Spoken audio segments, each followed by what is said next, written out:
Yeah, go ahead and open the room, Vana. That's good.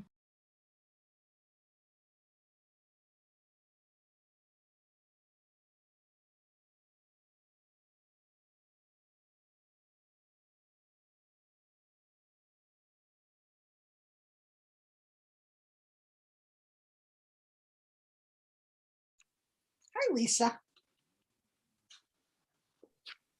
Hello, everyone. I just want to remind everyone that we are streaming live to YouTube. So if you want, I think I sent the link. It's just for folks who might want to watch the YouTube link instead of attend. It's totally up to you. And I will send that out as well so people can visit, and we'll get started in just a minute.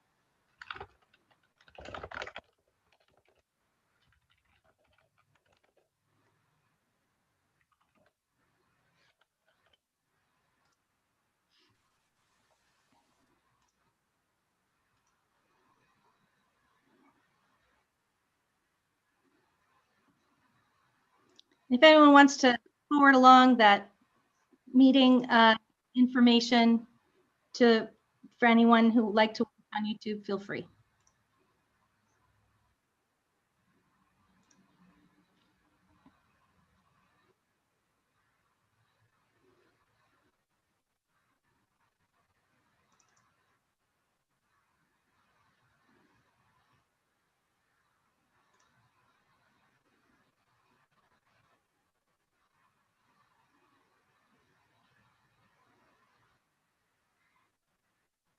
Okay, we are going to get started. It is 2 o'clock. We are starting college meeting, and I'm going to share my screen so that we can see the agenda together. Thank you all for joining us for another lovely Monday afternoon. I want to thank Tom and Vana for your diligent assistance administrating this meeting. I always appreciate it. It's such a help. Today is April 5th, and the very first agenda item we have is to approve the minutes of March 1st. Do I have a motion? So moved. Awesome. Do I have a second? Second. Okay, awesome. Just to make things a little easier this time around, instead of having a poll, what I'm going to do is just ask folks to go to their reactions, and if you can just put the yes or no on the reactions. I believe that should be an easy enough thing to do as to whether or not you approve the minutes. So just as Tom has done, thank you so much. A little faster way to do this.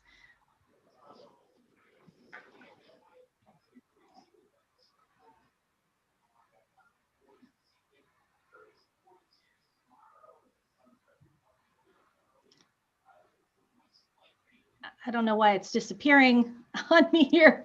It's kind of weird. For some reason, the yes is disappearing. Isn't that strange? Maybe every time somebody comes in, it restarts the yeses. But that is, reactions are timed. Okay, so 1, 2, 3, everybody please hit yes if you agree. Even if you have done it before, please hit yes again.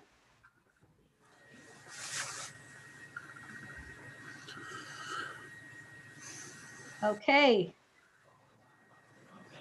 Thank you, thank you, thank you. I see that the minutes have passed. I'd like to now ask that we look at the committee reports, that we accept the committee reports. Do I get can I get a motion to accept the committee report? So moved. Awesome. Can I get a second? Second. Awesome. All those in favor, please click yes.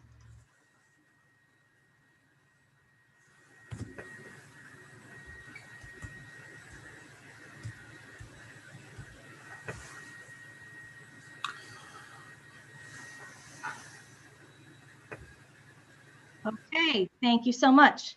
Motion passes. Now I'd like to share my screen again, and we're going to move on to discussing some business items. So the very, oh, did you have your hand raised, Darren, or did you just saying thumbs up? Okay, sounds good. So the very first motion 1 change of programs policy. This is an old business item. If somebody would like to speak to this motion. Hi, Kate, everyone. Yep. Okay, great. So I'll invite Allison also to join in if she would like to. But I think at our last APNS meeting, we really wanted to highlight and stress that regardless of whatever cybersecurity issues may be or may not be associated with the 2-year rematriculation, there is always the benefit of readmission. It's not a hardship, it's free, they do it online, and they will always speak to an advisor. This means that somebody might get caught for a fresh start, somebody might get caught for a change of pathway, change of degree program, change of certification. So the additional requirement that they meet with somebody upon reentry after this period of time is really only a benefit as far as we can see. And that's all that I have left to say. For motion 1, certainly we can discuss more if you would like. So just as a summary of this motion, the student currently loses matriculation status when they graduate or if they leave for 2 consecutive years. And the change of policy is 2 consecutive semesters excluding summers. Yes. Okay, so do we have any discussion?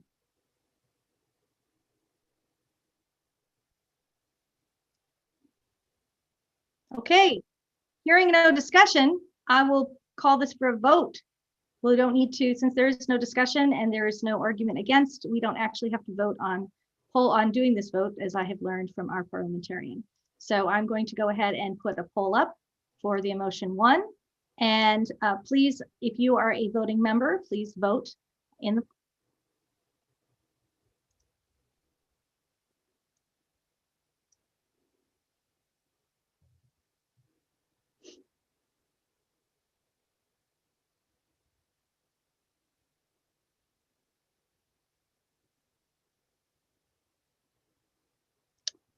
We have 62% of the present population having voted.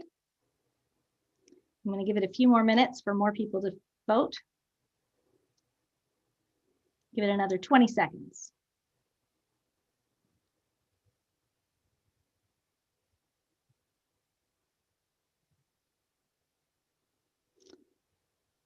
Okay, that is ending polling, and I'm going to share the results. We see 73 people voting in favor, 80%. We have 2 people voting against and 16 abstaining. The motion, thank you so much for that. Now let's return to motion 2 on the table, which is also from the same committee. So, Kate, would you like to speak again?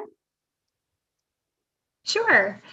So we heard the comments at the last college meeting, so we have submitted our motion with an edit. We no longer wish to just remove that policy, but we are moving to change its wording. So I'm trying to read from your screen because I don't using the large Zoom. Okay, so the current policy does state that graduates are approved by a special vote. And we would ask to reword the policy that graduates are recognized by a ceremonial vote.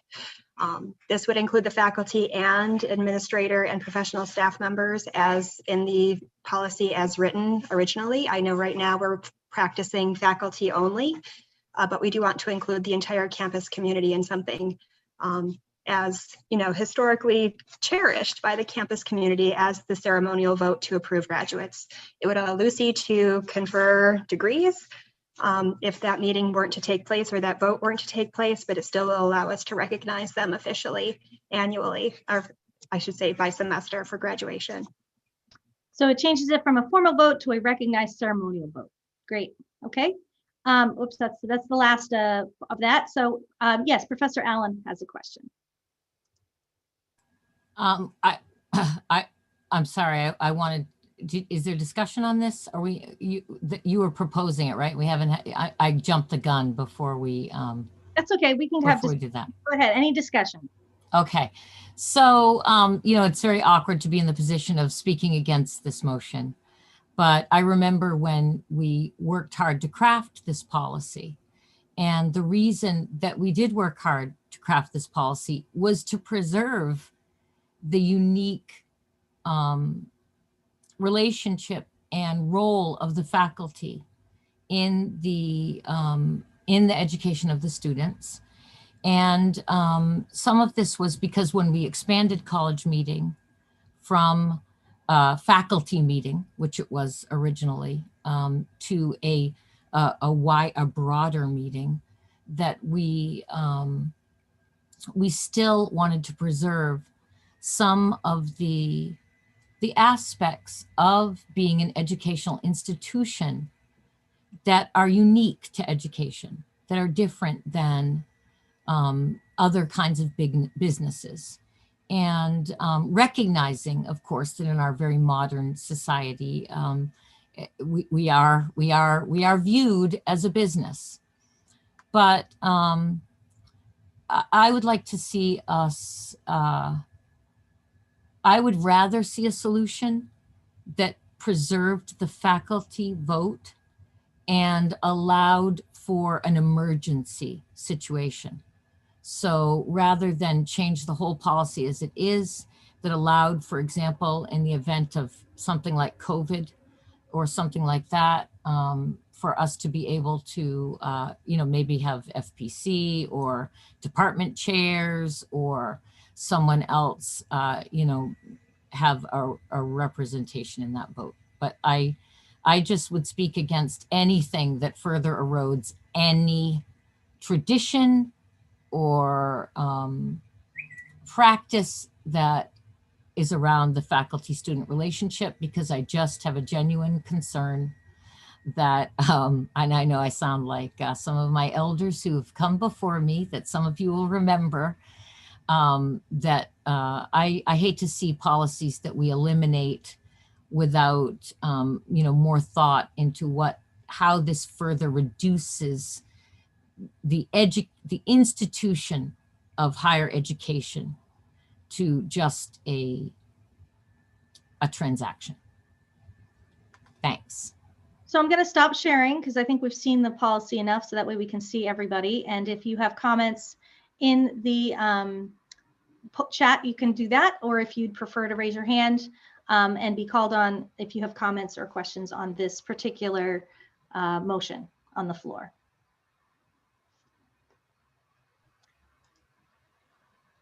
I have a question.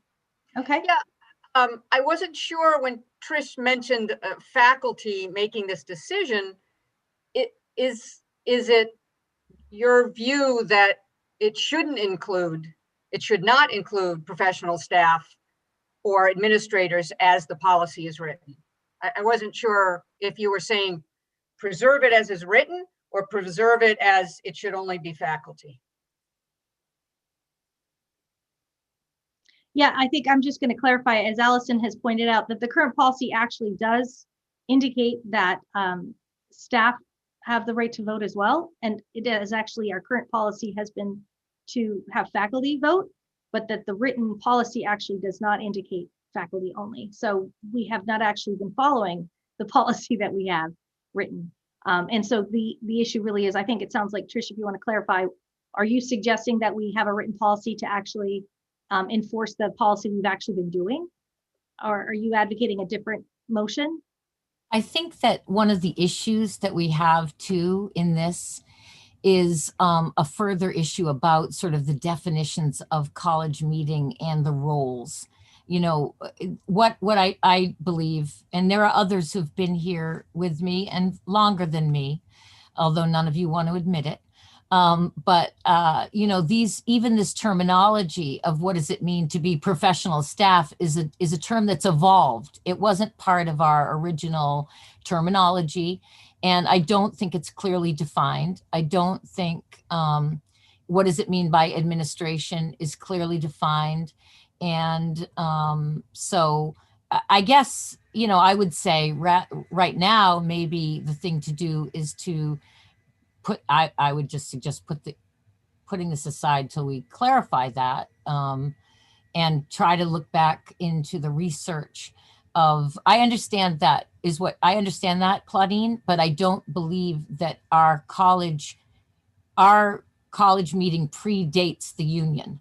And so I don't believe that the terminology that we use in college meeting is reflective of the contract at all times. Just to clarify, in the chat, Claudine Barnes has written that professional staff is defined in the MCCC contract. Just as a clarification for those of you who are joining over the phone, that is the response that Patricia Allen is responding to. Anyone else have comments or thoughts?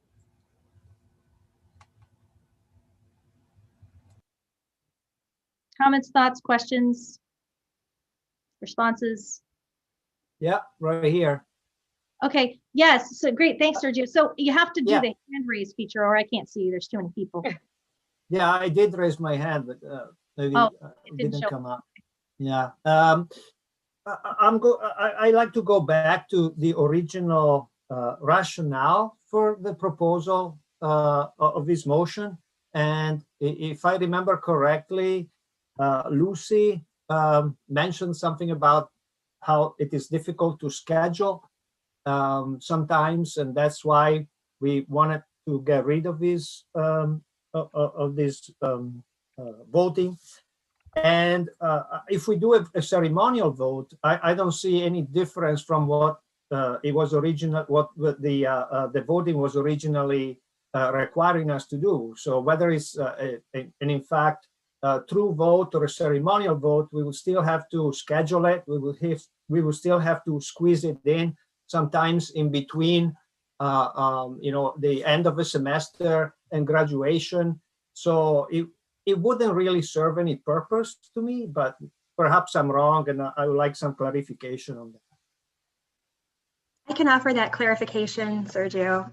So the original rationale was to eliminate the policy so that we could confer degrees in the event that the vote did not take place. The vote is a requirement for the degrees to be applied by Lucy, so she cannot hit that button and say you've graduated without the vote. Changing it to a ceremonial vote would still allow her to graduate our students in the event that we could not hold the ceremonial vote prior to Lucy having to confer those degrees for whatever semester we're talking about. So I do believe it still is ceremonial. It's always been ceremonial. I don't think anybody's going to raise their hand and say, hey, I don't like that student, they shouldn't graduate. But as written, they have that right to do so. And again, that was also in the rationale, like, should we be able to say we don't believe the student should graduate? It's really a ceremonial vote. So changing in the wording will allow the degrees to move forward and take away the requirement if we can't make it. I don't think that's going to happen too often, but in the unlikely event that it happens again, we don't want to be in a situation where Lucy has to scramble and sort of make accommodations to sidestep the policy as written. Got it. Thanks. Thank you, Kate.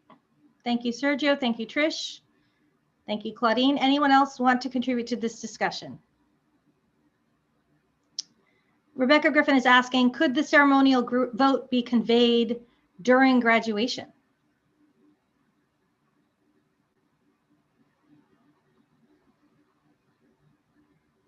Any thoughts or comments on that?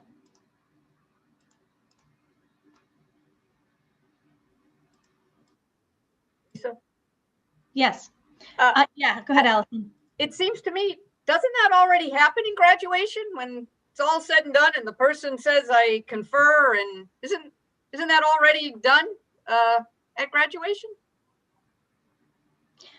I think it is. I think it's I'm just going to respond to that and say that I think we also have people who graduate not in May, right? So we have January graduates, we have August graduates, we have December graduates.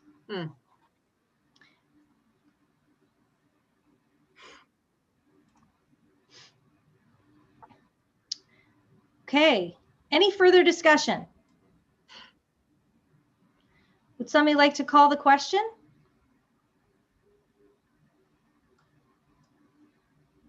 Lisa, you don't need to if there are no other hands up. Oh, that's right. Thank you, Just go Claudia. straight to the vote. Okay, so I'm going to go straight to the vote then. We're going to vote on motion 2. Please check your poll in the Zoom.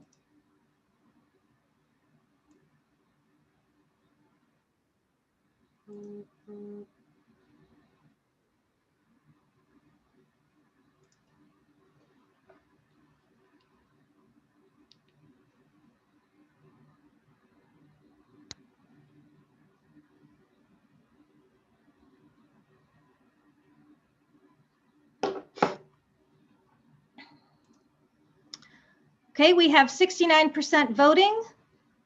There are a fair number of people who could still vote. We've got 40 votes outstanding, which theoretically could make a difference. So I'm going to give it a few minutes.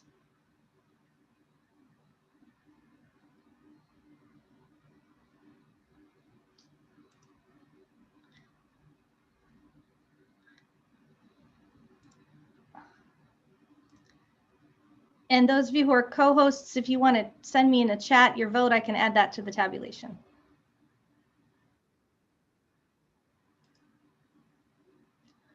Okay. I'm going to end poll, and it is pass. It passes. The motion passes with 65 votes in favor, 7 votes against, and 33 votes abstaining. And actually, we are going to move on to the next agenda item. Thank you, everyone. Okay, so the next item on our agenda is an FPC run event. So I'm going to turn things over. Rebecca, did you want to introduce this? Sure. Now? Yeah, go for it. Yeah, right now. So part of the role of FPC is to facilitate communication on campus. And of course, one of the big things everybody is talking about is the return to campus in the fall and in the spring. So we thought it would be useful for us to collect questions, concerns, and suggestions from members of college meeting about the prospect of returning. So we've created a form. I've sent it to everybody in their email, and I'll also send it to you in the chat here. And I'd like to have us get into breakout rooms of about 7 and take about 10 minutes to address questions, concerns, and suggestions related to returning to campus in the fall. So this form that I'm sending, I see that my internet connection is not working very well. Did everyone hear what I said? Yes. Okay. So if everyone could appoint someone to take notes within their breakout room and have one person submit the form, that will make it much easier for FPC to tabulate results and share them with the administration. If you are unable to join a breakout room like you are joining us from YouTube, you can also fill out the form separately and we'll get the results. If you could just get them to me by the end of the day. I know that there is a meeting with the deans and department chairs at the end of the week. So I'd like to be able to share whatever results come in before that. So any questions, thoughts about what we're asking you to do? So we're going to have quite a few rooms. There's 17 breakout rooms and 8 or 9 participants per room.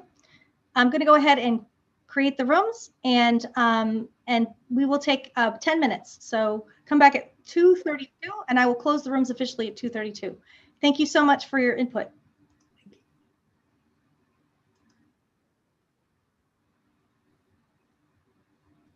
And I'm going to pause the video recording for this segment.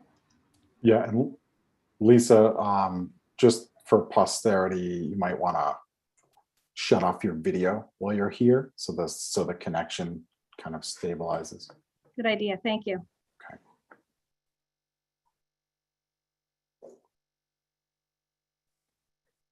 A lot of people have bad connection today.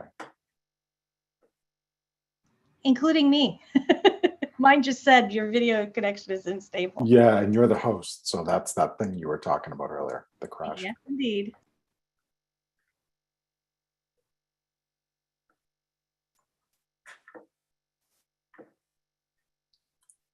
I'm going to put my cell phone number in private chat in case you need me while I'm in that room. Okay, great. Thank you. And just as a reminder, we're still streaming to YouTube. But, you know, for the 5 people who are watching, hi.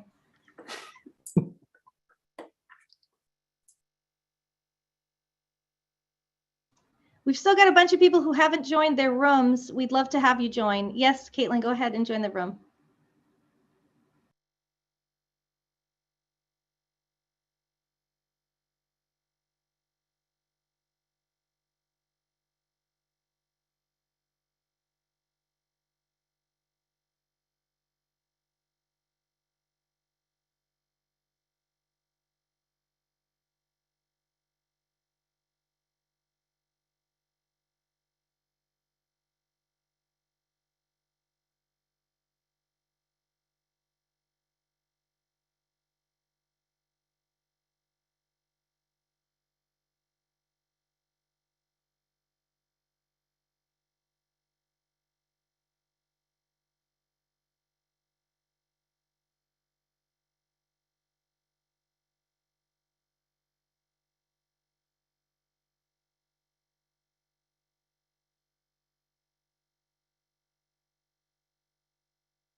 For those of you who just joined or who are wondering what we're doing and why it's silent, if you've just returned back to college, we are in breakout rooms at the moment. We are discussing the breakout room questions are, number one, what questions do members of your group have about the return to campus in the fall? Number two, what concerns do members of your group have about the return? All three of them. What suggestions, what questions, concerns, and suggestions do you have about return to campus?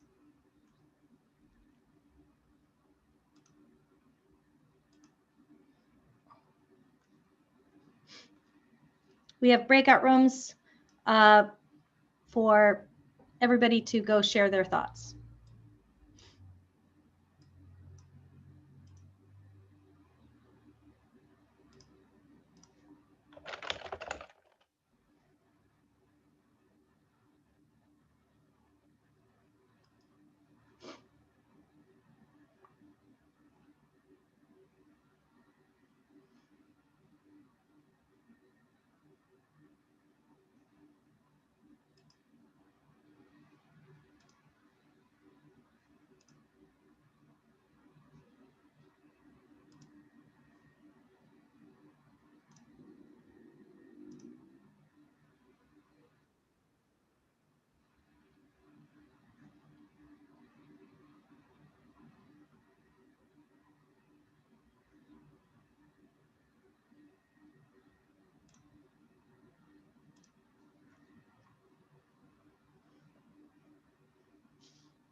If you're just joining us, we're in breakout rooms.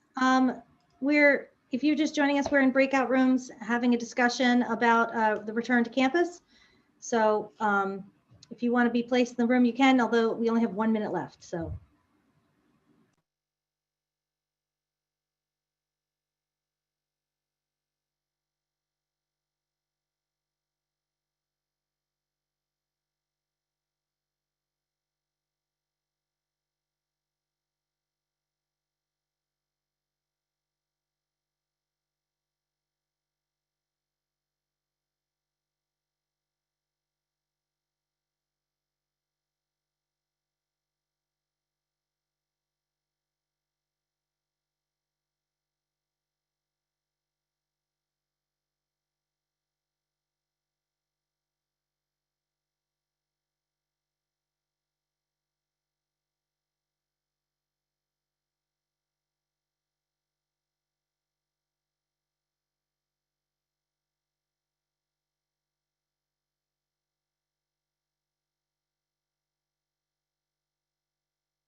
We're just going to give 30 seconds for people to return.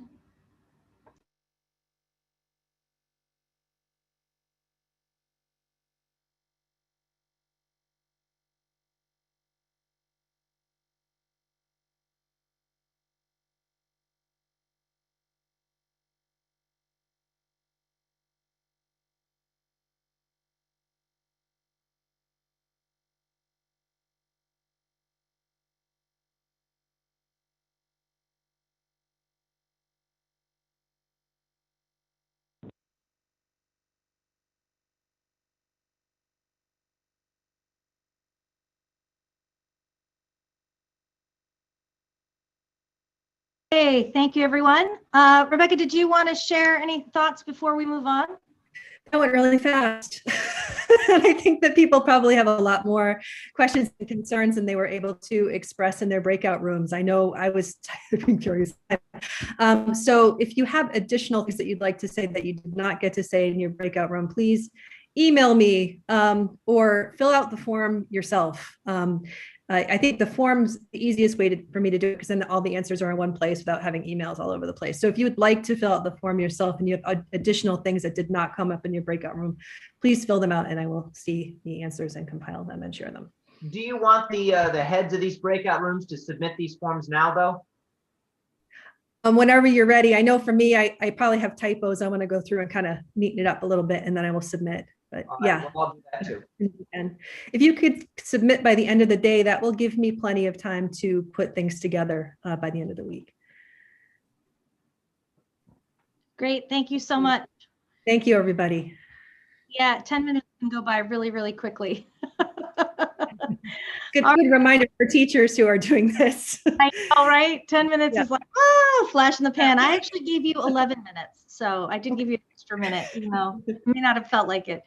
Yeah, All right, it is time for my college meeting report. And I thought it'd be best if I shared some of this information. And we had a very productive steering committee meeting this last time around. So I just thought I'd share some of this in a easier format to see. PowerPoint. We all love PowerPoint. We love to hate it sometimes. I'm just going to share some thoughts about the new election process for FPC that was conveyed to me. It just seems like this is a good forum.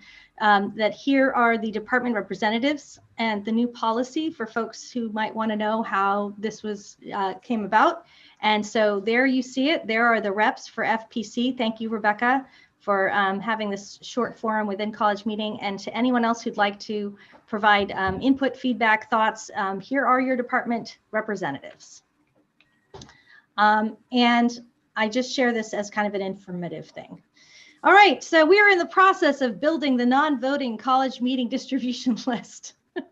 This is what the process feels like to me. I'm sure that it's a lot better than that, actually. And I just really want to thank IT for helping facilitate that process. Bottom line is we have now 2 lists, one for college meeting who are voting members and one for college meeting who are non-voting members. And I'd like to encourage folks who are interested in being added to a list to get notifications for agenda items, reports, and the minutes, and who might want to add to that commentary, please forward me your email and I can add you to that non-voting member list. There are only 8 people on that list at the moment, so I'm sure there will be more, but I'm not going to add you unless you request it. So just as a reminder, people who are college voters at college meeting are full-time faculty, staff, administrators, and part-time adjuncts who are serving on committees and part-time and students who are serving on committees. So those are the folks that have the right to vote at college meeting. I want to also kind of reiterate some of the thoughts on open meeting law. First of all, there is actually some great materials that Claudine Barnes has provided us. I will post these links in the chat as well once I'm done with this presentation. There's a law guide. We also follow Robert's rules sorry, full-time professional staff, not all staff. Thank you, Mary Beth. We follow Robert's rules, which means that we have to have agendas and meeting locations posted in advance, and we have certain rules and procedures that we follow in our meetings. We just wanted to clarify that picking a chair, anybody can serve as a chair at the moment. If we wanted to change that policy, we could. But currently, anybody, administrators, staff, anybody can serve as a chair to a committee. There's a link right there to provide, if you're interested, more information on Robert's rules. So minutes versus reports came up again. And in the discussion, we kind of clarified the way I think we want to go forward starting in the next calendar year. Minutes are episodic summary of what happened at a meeting. Reports is a summary of actions since the last college meeting, or is a summary of actions. So for example, a report would say, X committee has done the following activities and we continue to work on these. Minutes would be more of a, here's what the discussion said, here are concerns, here are thoughts, here are topics that came up. So it's a little bit more of an episodic view. So we recognize that it's a lot to ask for committees to do both minutes and reports before every college meeting, and it seems like a lot of administrivia. So the steering committee came up with the idea that starting in 2021 to 2022 academic year, we will require reports submitted just 3 times a year, so that every committee needs to submit a report at the beginning of the year in which they identify after their first meeting what it is they want to accomplish for the year, what are the topics that they anticipate working on, and how they might go about it. In January, they're going to do kind of a midterm progress report. And then at the end of the semester, submit a report saying, here are the things we have accomplished, here are the things we anticipate maybe working on in the next calendar year. So the reports might be a little longer than they are now, but you won't have to do them quite as frequently. And so I think that'll kind of lessen the burden on everyone. Number one, committee chairs won't have to write so many reports, but then additionally, we won't have to read so many reports. We'll be reading fewer reports, but they'll be more meaningful is what we're hoping. We'd like to encourage you to please continue to take and submit minutes, because that is actually a requirement of open meeting law. We do have to adhere to open meeting law. And that means that we need to require minutes be taken. And you should be submitting those to Mary Beth Levenberg at the moment, who posts them to the College Drive. We'll come up with a potentially better system for that. I hate to burden Mary Beth with all that work, but at the moment, that is the way we do things. So we'll kind of work on that next as our next task, I suppose. Currently, just business committees submit the reports. So that is currently all that we require. And thank you if you'd like to submit a report and you're an advisory committee, or if you have any questions about whether or not you are an advisory committee or a business committee, please let me know. But at the moment, the only committees that actually have to submit these reports are going to be the business committees. We may revisit that and decide that we should have all committees submit reports. Art Esposito is asking, can recordings be submitted in lieu of minutes? And unfortunately, no. We actually need to have written minutes. Isn't that correct, Claudine?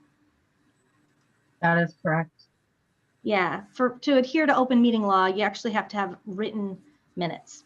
So I recommend that, the chair does a lot. I recommend maybe spreading the wealth and having people rotate the job of taking minutes at these committee meetings so that you don't necessarily have to have both the reports and the minutes and everything else be run by the chair. I think that we could look at how people can, spread the wealth. Yes, Bill, you have a question or comment. I have a question. It's still a little unclear to me. The last time I chaired a committee, all I had to do was submit my meeting minutes to College Meeting and upload them to the College Drive. And then recently we've started doing these reports in addition to. And while I understand the difference between the two, I'm a little unclear about why the necessity of having to do both. I think that, I think the report, the idea of the report could be contained within the minutes. And I'm not sure why now there has to be double duty when it seems like one was embedded already within the other. Does that question make sense to you? Yeah, why? Could Sure. you clarify? Sure, absolutely. I mean, I can try to answer that. If anyone else in the committee wants to kind of jump in, they're welcome to, or I can try to answer that. Okay, I've been nominated by silence. The whole rationale is that minutes get into the minutia. They're like the nitty gritty almost in a way, like they get very, and so just to kind of give a more of a snapshot, like here's what your committee has been doing. I think it allows for people to read. They're more likely to, frankly, they're more likely to read it, and it's more meaningful, and it's a lot shorter. So, if you're doing the reports, you are more likely to have just a takeaway of items. Like I've seen if you've been reading some of the reports, they're quite short. It doesn't have to be quite as long as minutes, and it's a lot more succinct information, and although it's always helpful to know, like, I think the minutes are more for someone who's on the committee, who might have missed the committee meeting, who wants to see what happened at the committee and what happened at the meeting to discuss. Whereas the reports are more for an outside observer, like, what is this committee up to? How can that communicate to the larger community? And I think it was kind of in response to the accreditation concerns that we weren't seeing enough faculty voice and enough communication and governance, and that we're trying to do better.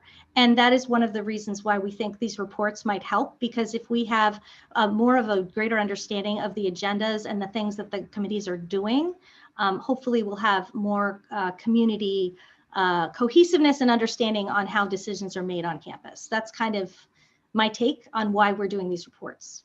It's there's always been an ongoing concern about how do we have a better governance system, how do we have better faculty voice, and we kind of have been trying to wrestle with that because the minutes don't really seem to have been doing that. They've been hiding. The minutes have been kind of hiding in these folders, right? And you can go find them if you need them because we have to have them for open meeting law, but ultimately, do those minutes really do the job that we need them to? I mean, if you read a minutes from another committee, I know sometimes I don't understand because it has to be translated because I'm not at that meeting. So I don't know, I want them to fill me in. So I don't know, that's kind of a long-winded answer, but that's my response.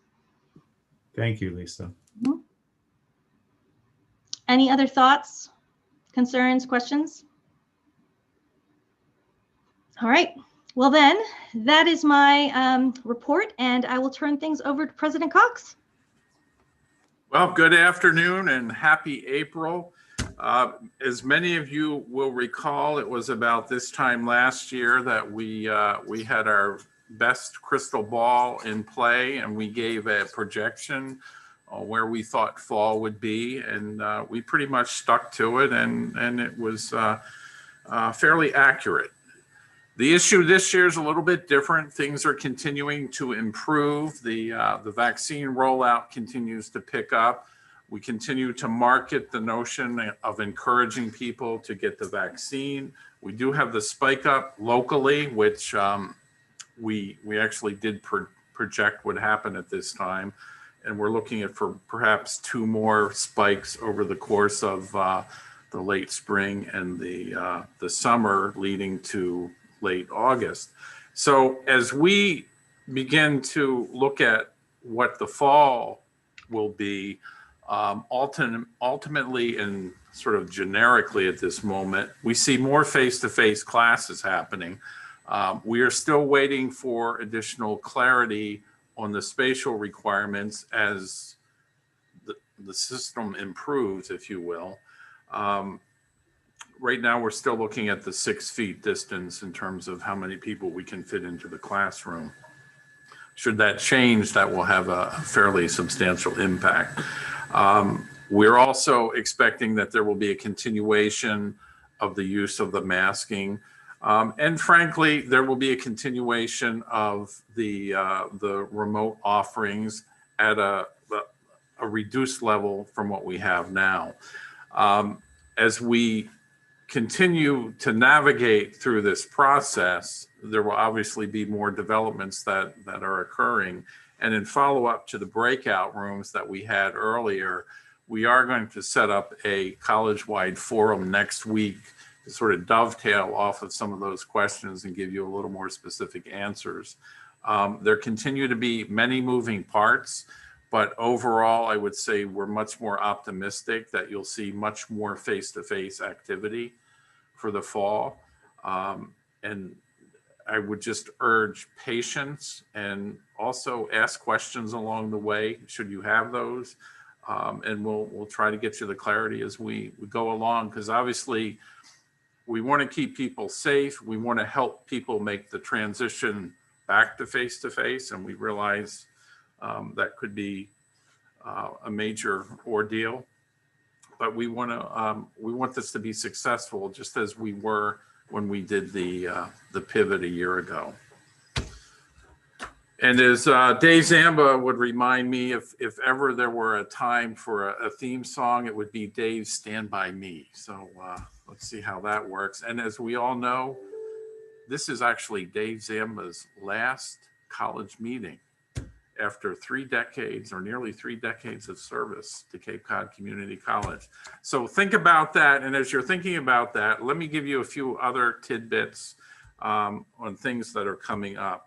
First off, on May 7th, we're going to distribute the yard signs to our graduates for May. Now, the May graduation is virtual this year, and that'll roll out on the 27th. But on May 7th, we're hoping that the faculty and staff will line the gauntlet out here and cheer on our graduates. We will also have an appreciation gift for our faculty and staff that we'll give out at that time.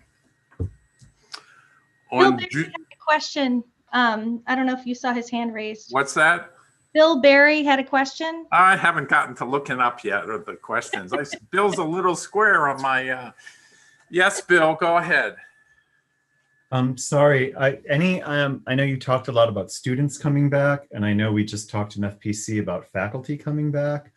Anything from the brass as far as what it's going to look like for faculty returning to campus this fall? I would say it looks very good. The issue will be the spatial restrictions and how tight that is. If we're looking at a 6 feet versus a 3 feet, and then if we look at the faculty office space for faculty office hours, that's something that we're going to have to be flexible on going forward. But I'm more optimistic at this moment than I would have been a month ago. Okay, thank you. Stay tuned. I mean, there's a lot of details to be worked out, and we just don't have them yet. Thank you. June 2nd, we're actually going to do a face-to-face pinning ceremony with the dental hygiene graduates in the Tilden. And then on June 9th, we're going to do a face-to-face pinning ceremony with the nursing graduates. We'll be following the CDC and the Mass Department of Public Health protocols. So we believe it will be a very safe event, and it'll be sort of the kickoff towards a little more normalcy of what we've been expecting. I would also add that our commencement speaker this year will be our Four Seas graduate, Rear Admiral David Verissimo, who is commander of the Carrier Strike Group 9 in the Pacific. And he'll be speaking to us virtually this year. And then finally, I'd like Rick Wixom to click in here for a minute, and let's just do a quick update on the where we are with the fishing expedition that the comptroller's office put out to us, and how we did. Rick, are you Good. with me? Yep. Good afternoon, everyone. I always get to be the bearer of bad news. Oh, I thought I got to do that. Well, you just started it. I get to finish it now. I get to give them a little bit more detail on it. So the state auditor's office has been conducting an audit on information security over the past, I don't know, 3 months or so. And the last step of that audit was to ask us to send out a simulated phishing attack. So if you recall an email coming out about 3 weeks ago that stated something about the state of Massachusetts may give employees of the state additional funding, that was actually a phishing email that was drafted by the state auditors for us to send out to everyone. The bad news is that we caught 150 people out of the 693 people that received that email. So that's about 21% of our staff fell for that phishing attack. Unfortunately for us, that means that the state auditors get that information, and they're aware of our not so good track record on that particular email. It was a very sophisticated one, I must say. Unless you knew that there was no such thing as an additional $600 incentive for employees, you wouldn't know any different. So I'm going to ask Paul Alexander now to jump in and add a few words from an HR perspective. Sure. Thanks, Rick. As Rick mentioned, this most recent test was very, very sophisticated, not unlike, candidly, our prior experience as an institution that just about any other college would have failed at the time, because that also was very sophisticated. But here's the bottom line. We have 150 of us in this campus family who failed the test. And by failed, that means you clicked on a link that you should not have. We're not requiring that anyone must click the phishing notice. You don't have to do that. You can delete the message. You can ignore the message. You can click on a phishing notice. But we're trying to drive the point across to everyone that you should never click on an unexpected, unexplained link from anyone. And so for the 150 of us, or you, depending upon the pronoun you choose, Rick and I will figure out some way to reach for you remotely just to remind you that you did fail the test. Obviously, that 20% failure rate that Rick spoke about, the objective, of course, is to be zero failure. And so we're going to reach for the 150 of our peers who have failed the test and kind of remind you gently but professionally that you need to be more vigilant. Is there anything going in personal files? No. Is there any record of that? No. But we all have to understand that these tests are going to be a permanent part of the foreseeable future. And that's one of the reasons why last Tuesday I sent out, for the second time at least, it might have been the third time, that attachment that contained the social engineering red flags. Even though this most recent test was sophisticated, there were still enough red flags in there to make you wonder. It was written at 3:30 in the morning and it greeted you with good afternoon. And so we're just asking as directly and as passionately as we can for everyone to be hyper vigilant, because testing is going to be a part of our future. Thanks, I'm looking Paul. at the link, by the way. Looks like the question was the message sent to faculty and staff? The answer was yes. I don't believe it was sent to students, no. No. No, only faculty and staff. Thanks, Paul. Thanks, Rick. Just real quick in closing, seeing Paul McCormick in my screen here, I say the Zammer Institute is looking spectacular with the investment that we've made with the Mass Skills Grant, updating the kitchen and the dining room. We're really looking forward to getting that primed to get people back on campus. We're getting there. Building the culinary program again. Professor Becko is got his hand raised. Yes, sir. Sorry, that was my mistake. Oh, okay. Okay, that's it for me. Okay, thank you very much. Moving right along, Vice President Rodriguez.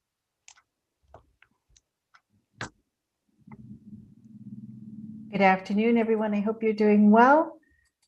Just got a couple of slides I just want to show quickly, just create a little visual for us. So we are in registration period. Summer registration opened up. This is right from the academic calendar. Summer registration opened up February 22nd.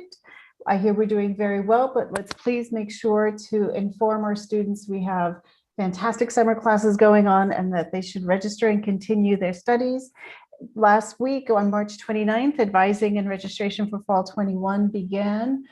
So please, I know it's a little tough to get a hold of advisees sometimes, but if you do have advisees, let's make sure we get a hold of them. If you need any help, let us know. Someone told me a while ago that it takes 7 touches to get someone to make a decision, and that's without a pandemic. So please, don't feel frustrated if after 1 or 2 tries someone hasn't responded. It really is taking a lot to get through all the noise and the decisions that people have to make.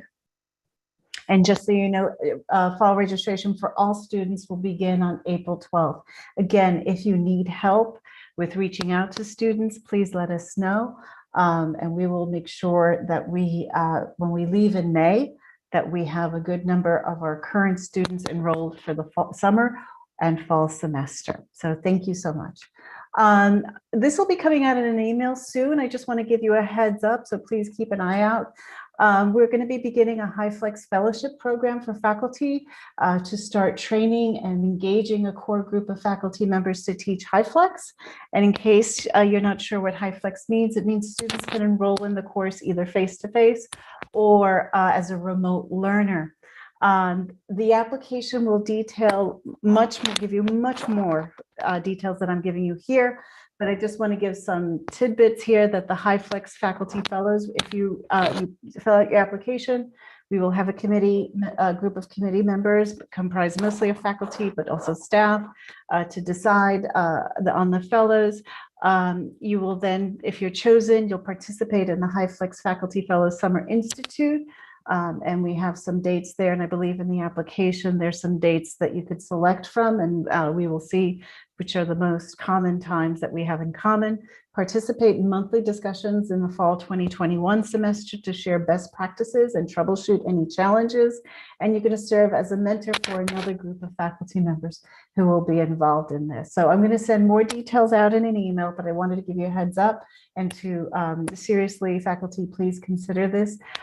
We have learned, I've been, thanks to Shuchi, I've been getting some data on students and how they've been doing in remote.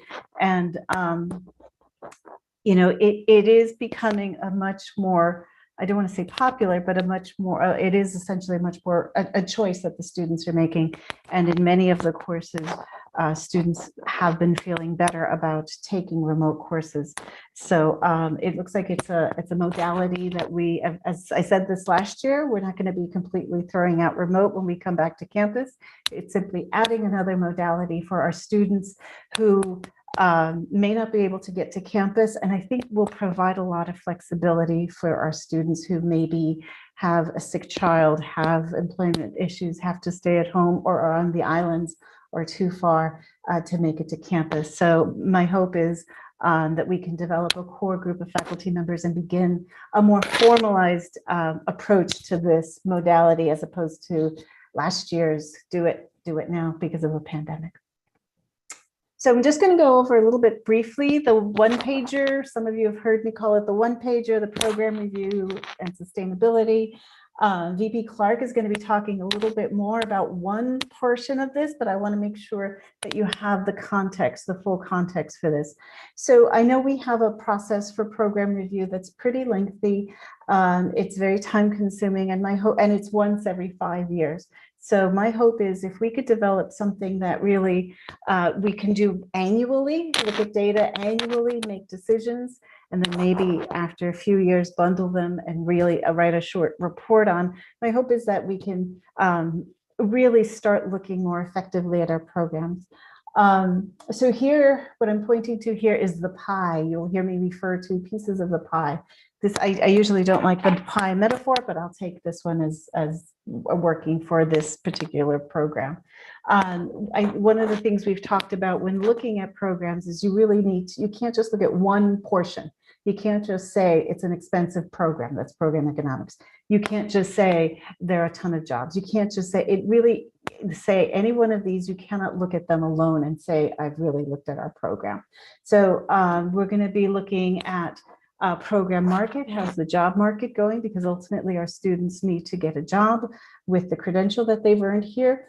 We want to make sure that they are, we've identified learning outcomes and that students are meeting them, and how we make sure we're assessing them appropriately.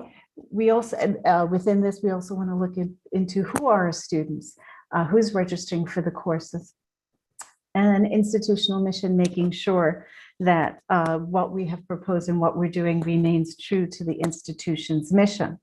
So this one page, oh, and then, you know, this is the classic assessment, program review assessment. You're going to plan, you're going to do something that with that plan, you're going to study the results of that plan, and then you're going to make new changes based on that plan. So it's a continuous cycle, not simply we looked at one thing, we made a change, and then we didn't go back to review to see if the change worked. So hopefully when it's a shorter one pager, it's a little more, you can kind of wrap your arms around it a little better than if it's a once every 5 years, very large report that you're trying to construct.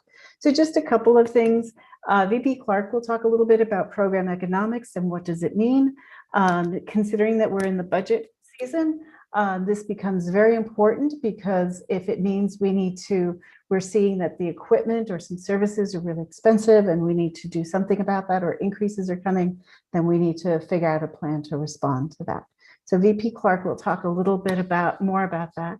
I think it's also good to look at our course success rates, and this would be shared with faculty, and you would be looking at what the course success rates are, given the DHE's equity agenda, and also are looking at how to embed equity within our courses. We are disaggregating by race and ethnicity.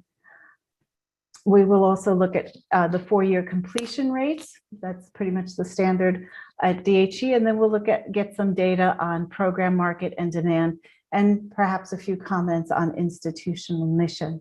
So the plan is that this data will be filled in and given to faculty, each department to look at and offer some comments once they review it each year.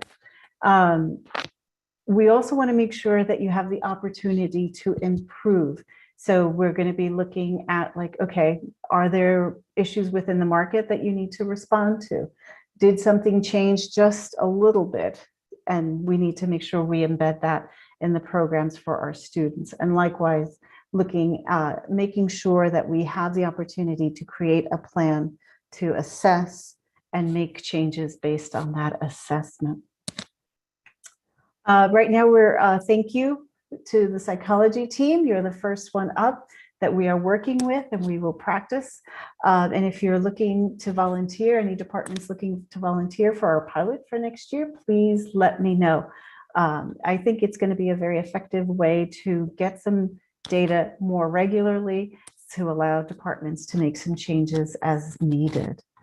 And if you have any questions, please let me know offline or let me know now. I don't see any hands. Do you see anything, Lisa? I'm not seeing. Yeah, Professor Bent had a question about the HyFlex computers. She wanted to know if they would be available in the computer classrooms. Right now we have one model and it would be available. It's available right now in LaRusso 114, Tech 114. I'm not sure if we would put them in the computer classrooms. I think we need to, I need to find out what are we looking at, like, is it what type of course? But you know what, we're open to it. So if you're interested, Professor Ben, fill out an application and let us know how you would use it that way. Just a reminder, any other questions? When I hear you on mic, Lisa, I'm like, there's a hand that I'm not seeing. Oh, I was gonna say there aren't any more questions. Okay. We have a really wonderful opportunity this month on April 22nd. The poet Manthing Espada is going to be coming to be a part of our collaboration between Bigger Boat and Intentional Critical Conversations. I'm not sure if you're familiar with Manthing. He is a professor at UMass Amherst. He has published over 20 books as a poet. Please Google him if you're not familiar with his work. He has a website, his own website, manthingespada.net, I believe. He's also been given several awards and a Guggenheim Fellowship. So please, we look forward to seeing you at 2 o'clock. I think it'll be a very, if you know him, then you'll know it'll be a very interesting conversation and reading. And if you don't, I think you'll be pleasantly surprised and introduced to someone new. So please come. He will be also working with Tom Schaefer's creative writing class. So he did say at a meeting we had with him last week that he loves Cape Cod Community College. I did not know that one of his first readings was done here many years ago. And he loves community colleges. So please join us. And if you have any questions, you can register on the ICC Intentional Critical Conversations website, or email me or email Tom Schaefer or Sarah Ann Samedo. We'll all make sure that you get registered. And lastly, we are going to have a standout for peace and unity on Saturday, April 24th from 2 to 4:30. It is right outside of our campus there on INO Road. So please come on by. It's going to be quite an event, as you can see. Bring signs that focus on peace, unity, and justice. WKKL will be providing our soundtrack that day. We're going to raffle off some copies of the Hate U Give, the 2020-2021 one book. And participants are asked to park in lots 1 and 2, and masks will be required. And that is it for me. However, I do want to say one last thing before I send it off to Lisa. And where's Lisa? There you are, just checking you on the screen. All right. So as the President Cox has mentioned, today is Dave Ziemba's last college meeting. And I have been very, very lucky, had the very good fortune of working with Dave from the minute I arrived, because I went to see him. I was making rounds around the campus. He was in his office, and he called me in and offered me organic watermelon, because Dave brings food. If anyone didn't know that, too late, but maybe in the next couple of weeks, he'll bring something, but he always has food in his area. And I just want to say that Dave has been an incredible partner throughout my 2.5 years here. And in case you didn't know, for my team, we look at strengths through leadership. And it's, if you're familiar with it, it's a survey that someone takes to find out what their strengths are. And no surprise, we get a listing of the top 5. So no surprise, Dave's #1 strength is harmony. And if anyone knows Dave, Dave is very thoughtful that way and wants to make sure that things go well for everyone and everyone's voice is heard. And we have something a little special for you, Dave, today. Lisa's going to cue it up, and I just hope everyone join in the chat and cheer Dave for the many, many years of service that he has given us.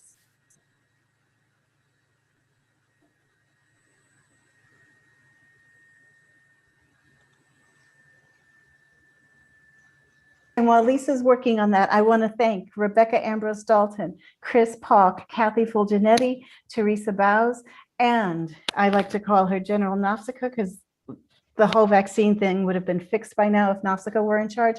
Nausicaa Triantafilou. Thank you for helping with this presentation.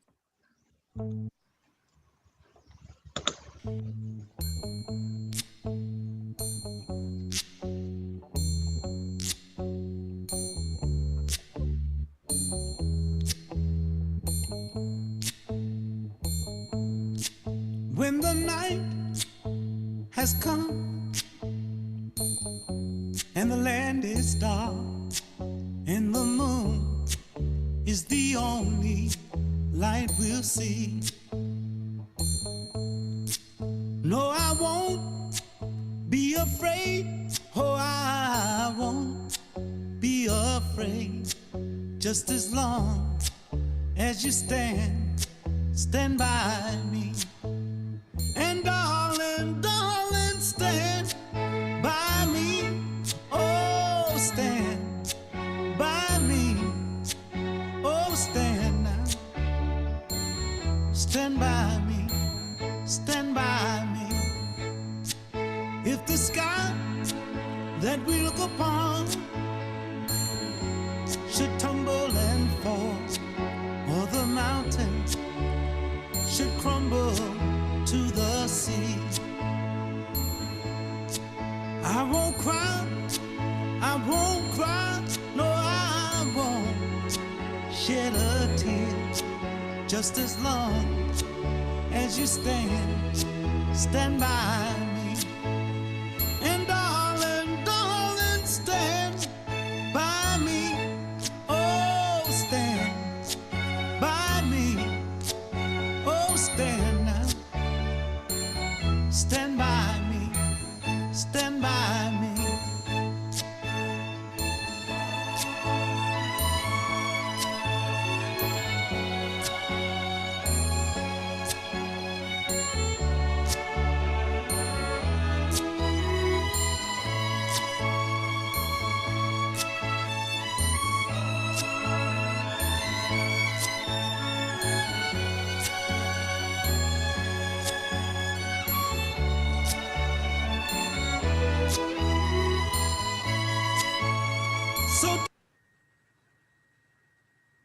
Thank you so much. Could everyone unmute themselves and give a nice shout out to Dave Zianda, please?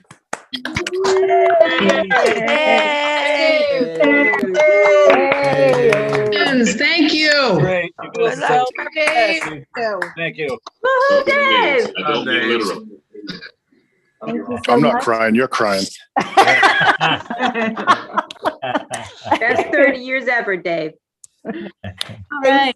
Thanks so much, everyone. Pauline admits she is crying. So. Yes. I'm with you, Pauline. I'm crying.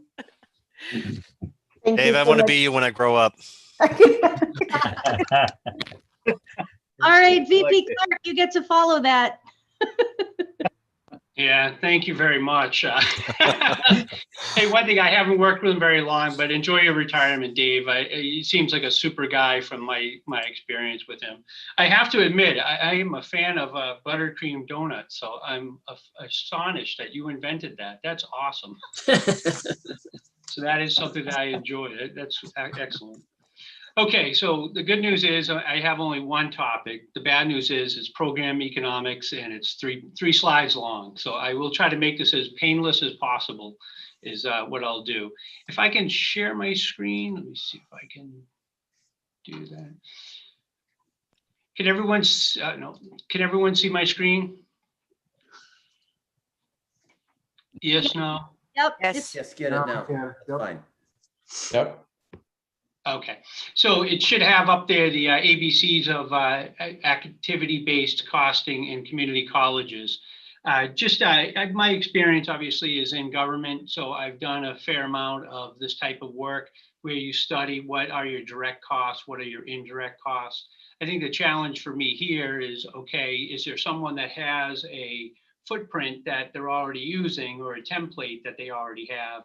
And President Cox did put me on to this American Institute for Research, Johnson County Community College, which actually is in Kansas. I actually lived in Kansas for about a year and a half, not too far from Johnson County, as a matter of fact.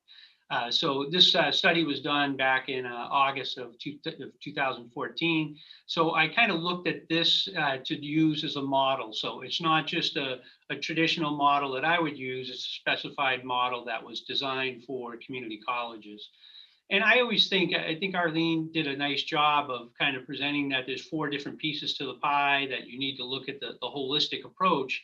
And I agree with that. So program economics, I think that the finance piece is a one factor of it. A couple of things that have to go into this, and I'm going to go to the next one here. On the pieces that when you're looking at it on a finance perspective, there's a couple things that we need to look at. One is, how do we analyze it and how do we break it down? So I can do the total budget. The total budget is kind of an easy number to derive, but then we have to do it based upon per credit hour. So what I did in this approach was, if we're going to do it by per credit hour, we do have some elements of the organization that do non-credit. And that becomes a little bit harder because a non-credit course could be one course that's an hour long, or it could be one course that's, you know, multiple weeks long. So what I did in this case was to kind of take a 50,000 foot view and just look overall and see if we could break it down, just to get a sense for what do these numbers mean and how do they translate out.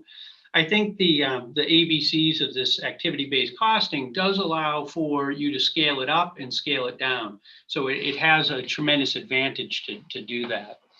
So a couple things that I just want to show. One is, in terms of budgeting, and I'll say this all the time, is that there's really 2 pieces. You have the revenue side, where's the money come from? And then you have the expense side, where does the money go? So those are the 2 components that we need to really look at and understand. So the first one that I have up here is that on the state appropriation, and this is just the base amount. So I don't get into different grants. This is really just the base amount, if you would, the general fund of what we have in the budget. And we get 47% of our revenues come directly from the state. Chris, I don't think we're seeing your slides. You're not seeing? No, either. Do you have to scroll? It's stuck on We the have to first resume slide. share. Oh, you know what it is? Yeah, you can't see you see just the one. You know what you need to do is, for some reason, it's not scrolling to the next page. Could you scroll it? Maybe. I actually have it on, I had one in Word and one in, Okay, so that's the problem. So you need to stop sharing, and then you need to share the document you're actually scrolling through. stop share, and then start to share again with this document. Yeah, yeah. Lisa, thank you so much. Hey, you know, we've all been there. It's a team effort. I appreciate it. Trust me, we've all been there. Okay, can you see there should be a bar chart in front of you? Yes. Okay.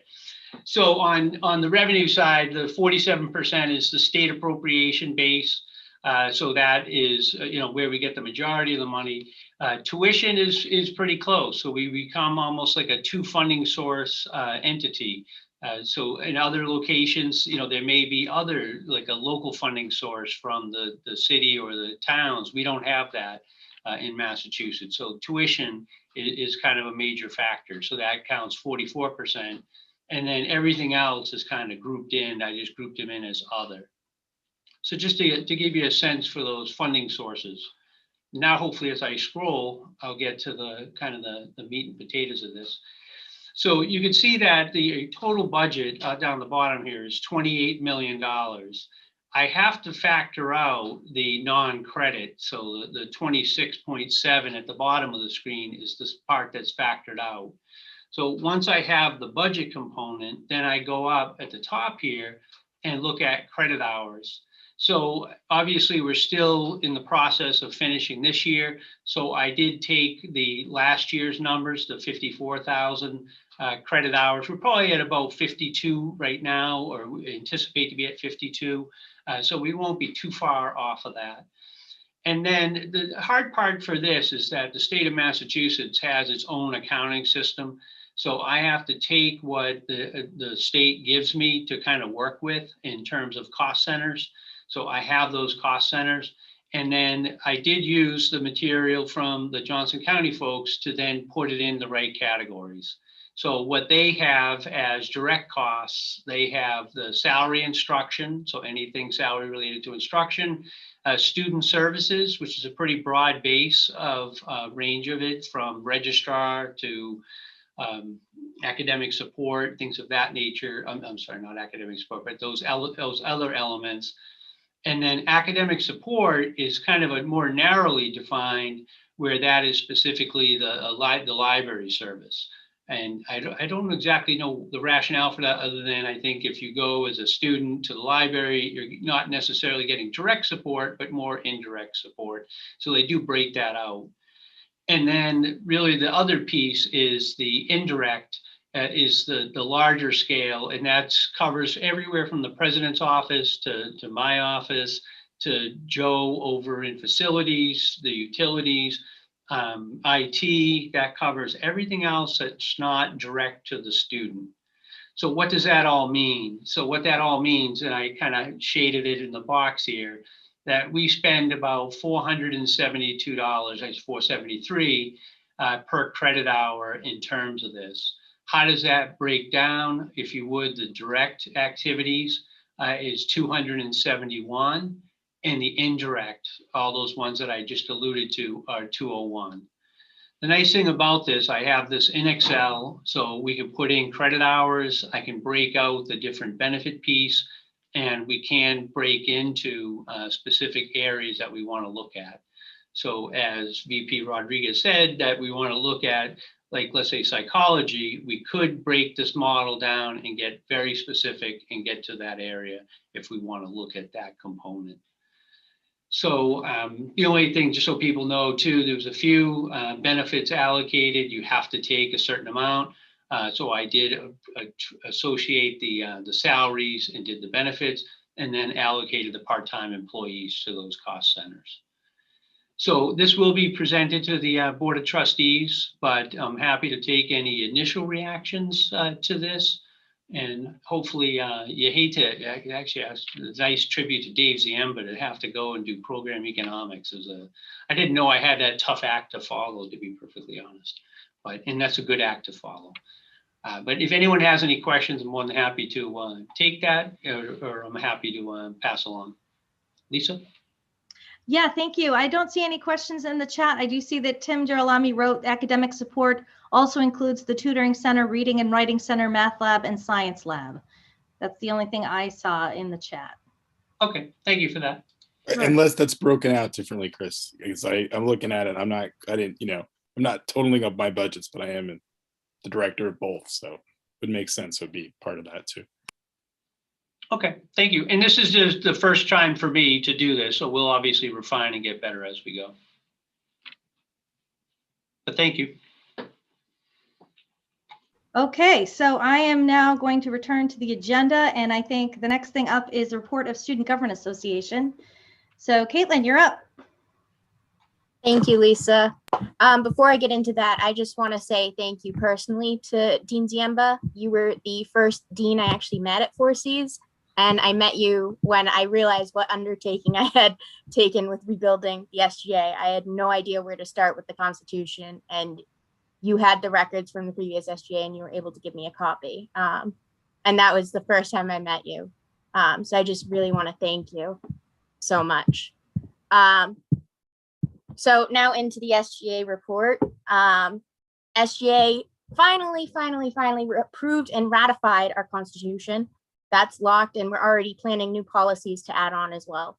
The election committee for the 2021-22 academic year has been created, and we already have some dates we'd like to announce. The nomination forms will be made available at some point today, and they'll close on 4/16 for all positions in the SGA. The first meet and greet event will be either on the 14th or the 15th this month. The second event will be a student forum with a Q&A with the audience, and that'll be held on 4/23. And the final platform, we don't know if it's going to be a Q&A or some other meet and greet. event yet, but it will be on the 28th. The voting will be held. It's one day. It's from the 29th into the 30th. And the results will be available on May 3rd. Can you put those in the chat when you're done with this, just so that everyone can see them in writing? That would be helpful. Thanks, Caitlin. I will. And we're planning to advertise mostly through social media. All social media platforms we have, WKKL and the main sheet. Asher is our point of contact person. Thank you.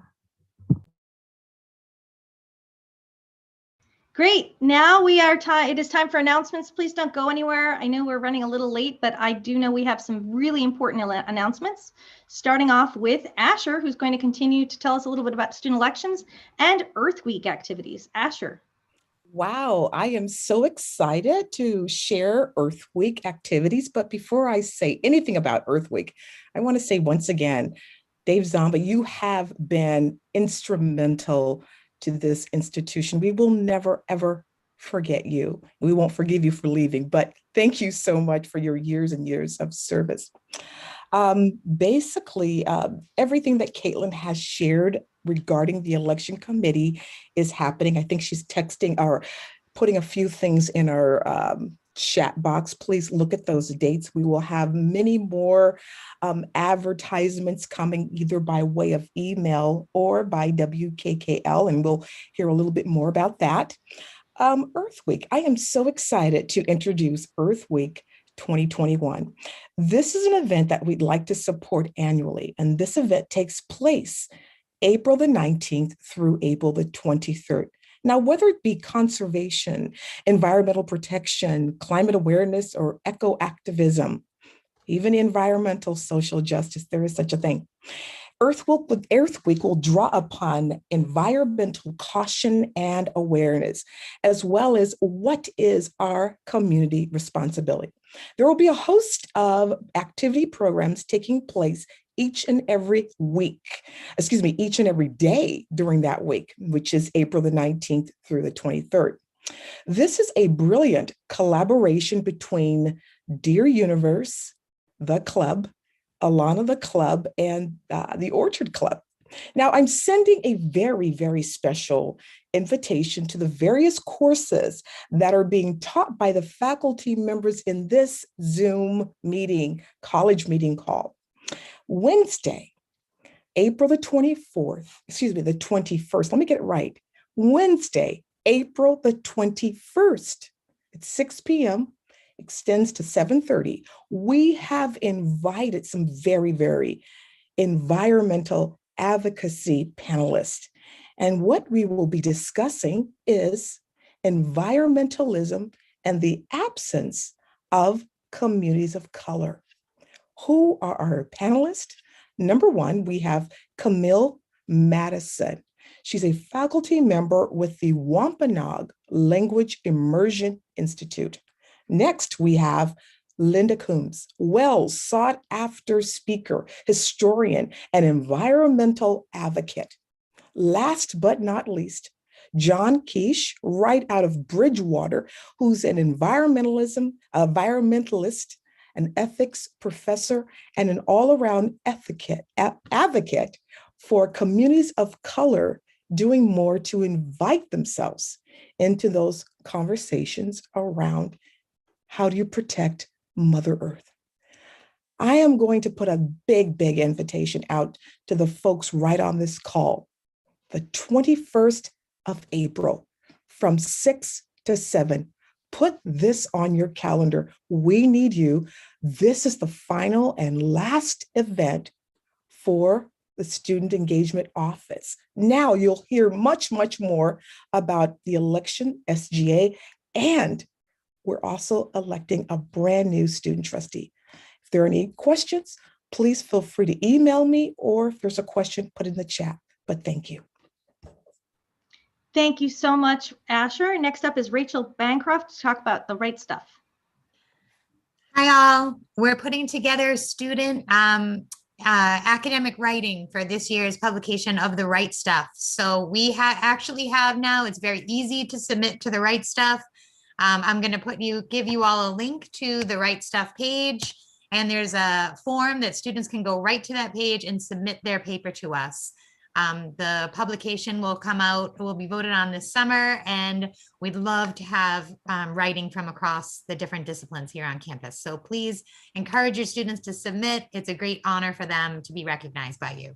Thank you. Great. Next, we have Christine McCary with the Wellness Office. Great. Thanks, Lisa. So this semester, the Wellness Office and the COM team have been helping several students address anxiety, depression, substance misuse, basic needs, insecurities, and much more. And I want to just remind you of 5 resources that are free for students. All of these are located on the student portal. And once I finish, I'll hit send and you'll have all of this information right in your inbox. The first is Reach Out at 4Cs, which is a 24/7 support line for students, anytime, any place, for crisis support or for telehealth counseling sessions. All you need to do is provide the student with the phone number, and then we just ask that you take a few more minutes and submit a COM referral. Again, all this will be in the email. That way we can track the student, we can track their resources and make sure that they can get connected on and off campus. The next is the Wellness Hub, part of the 24/7 line.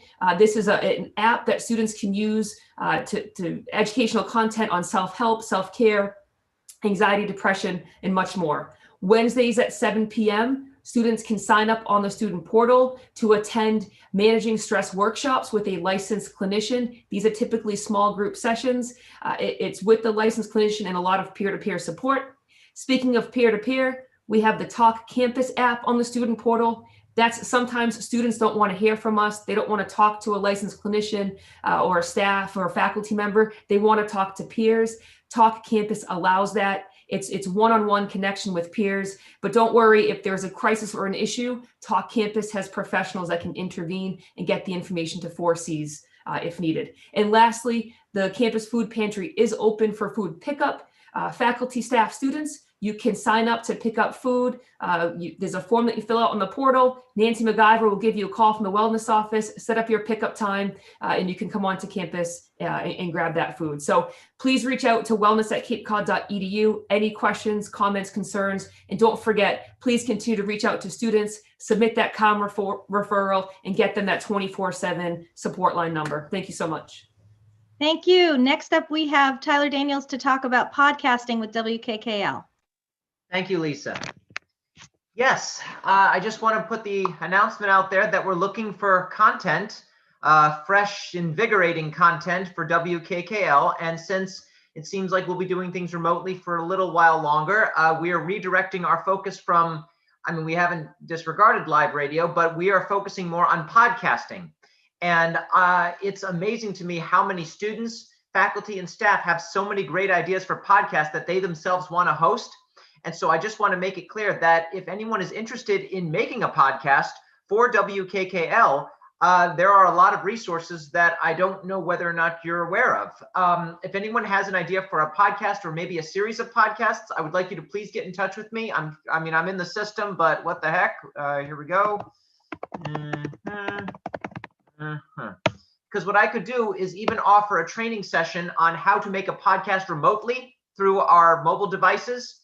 I could even teach you how to set up a pod page, or at least just a podcasting page, so that you could redirect any podcast you make directly toward WKKL. I could add an intro bed. I could add some sound effects if you want, but there's just a lot of great material there to work with. So if anyone has ideas, please, I want to hear about them. Okay. Thank you so much, Tyler. Next up, we have Vanna Trudeau, talk about graduation. Good afternoon, everyone. Just real briefly, a save the date, mark your calendars of the week of April 19th, which is coming up in just 2 weeks. We'll be gathering faculty and staff congratulation messages for this year's graduates. So please watch your inbox for details. They will be coming to you very shortly. Just working on some protocol details so that we can hopefully allow you to submit your own. So stay tuned. April 19th with a deadline of April 25th. Thanks. Great. There's been a couple of other announcements in the chat in case anybody's joining by phone or can't see the chat. I just wanted to mention one of them, which is the trivia night that's being sponsored by the Honors Club and PTK. Are there any other announcements before a motion to adjourn? Okay, does not. I think that I'd like to have a motion to adjourn. Can we get a motion? So moved. Great, and a second? Second. Awesome.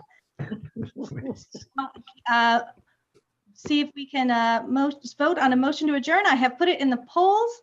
Please vote. And we will put this meeting to bed. All right, it looks like the ayes have it. We have 97%, 77 people voting yay, and 2 people apparently can't get out of the college meeting because they voted no. But we're sorry, college meeting is now adjourned. See you next month. Thank you.